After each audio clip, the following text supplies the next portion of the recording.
Today, our topic of discussion is polycystic ovarian disease or PCOD.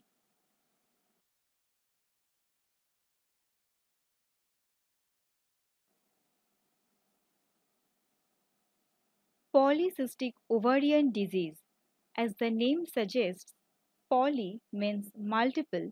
The word cyst comes from cystis, which means fluid filled sac.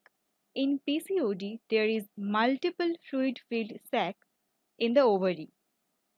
PCOD was originally described by Stein and Leventhal. So, it is also known as Stein-Leventhal syndrome.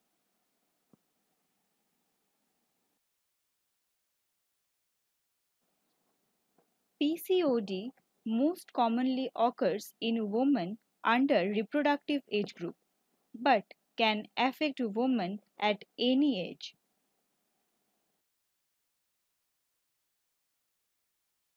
PCOD is characterized by excessive androgen production by ovaries, but the amount of androgen is always less than 200 nanogram per dl.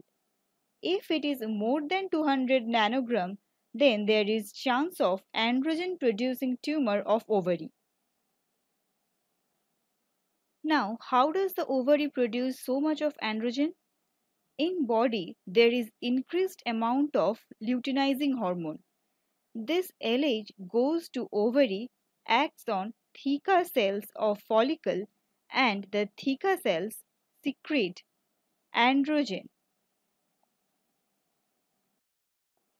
Now, under normal condition, this amount of androgen is less, that is 20 to 80 nanogram per dl, and goes to the granulosa cells, and under the influence of aromatase enzyme, it produces estrogen, which is of E2 type. But in PCOD, when there is increased androgen, the excess amount of androgen goes to the adipose tissue and produce estrogen, which is of E1 type.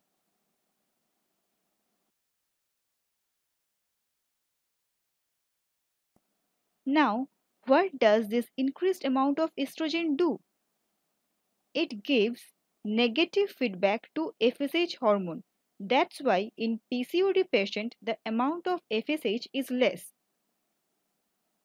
It also proliferates the endometrium. So there is a chance of endometrial carcinoma. It may also cause breast carcinoma.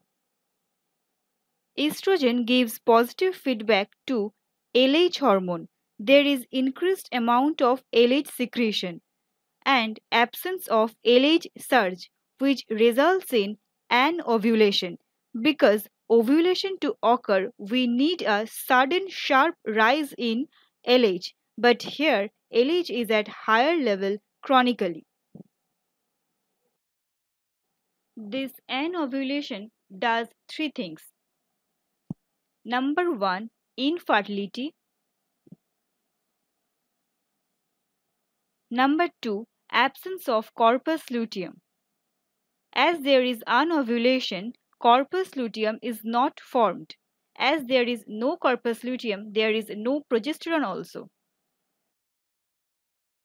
Now, one thing you should know, to occur mens regularly, level of progesterone should be high at first and then they should decrease suddenly. What happens in normal mens? Corpus luteum starts secreting progesterone and progesterone acts as a cementing structure of endometrium. It prevents shedding of endometrium. When the level of progesterone is high, it gives negative feedback to LH hormone. LH decreases.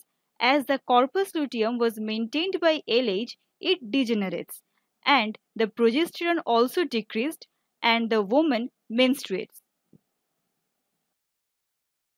In PCOD, absence of this phenomenon causes no menstruation.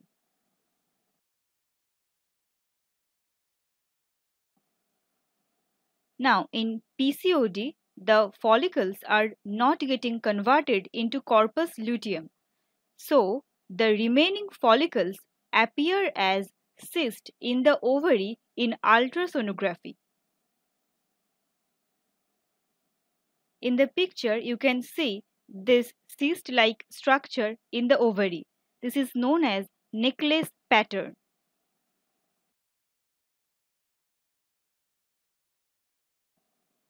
Now coming to the clinical features of polycystic ovarian disease. Insulin resistance is common in PCOD patient. Acanthosis nigricans. These are basically hyperpigmented skin in the axillary and neck area. In the picture, you can see these hyperpigmented areas. Next is Hair-An syndrome. Features are hyperandrogenism,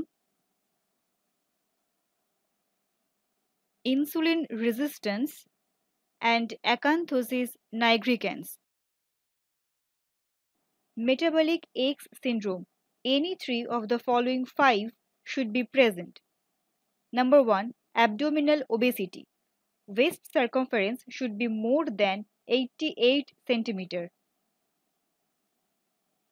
Triglycerides should be more than 150 mg per dl. HDL level should be less than 50 mg per dl. Blood pressure should be more than equal to 130 by 85 mm of mercury. Fasting blood sugar should be 110 to 126 mg per dl. Now comes the complications of PCOD. Infertility due to anovulation. Number 2, hirsutism. Number 3, irregular cycles. Number 4, endometrial carcinoma, breast carcinoma, and non-alcoholic steatohepatitis.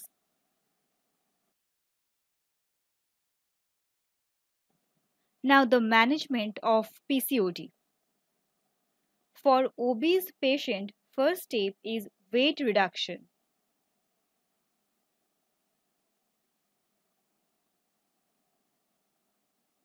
If the patient has insulin resistance, then drug of choice is metformin. For irregular cycles, the drug of choice is oral contraceptive pills.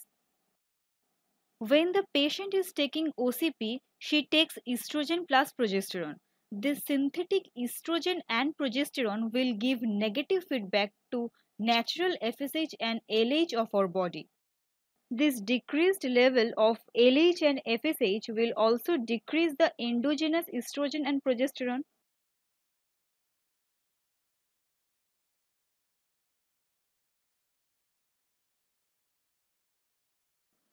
You all know OCPs are prescribed from day 1 to day 21 of menstrual cycle. During this period, body has increased amount of estrogen and progesterone. When patient stops taking pills at day 21, then synthetic estrogen and progesterone level drops down suddenly. And rest of the story is same. Progesterone mediated support is gone, endometrium sheds, and the female menstruates.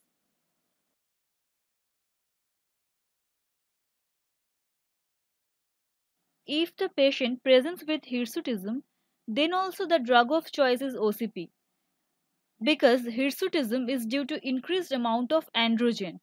OCPs contain estrogen plus progesterone. This increased amount of progesterone gives negative feedback to LH hormone. We all know LH secretes androgen from theca cells. As LH level decreases, androgen level also decreases.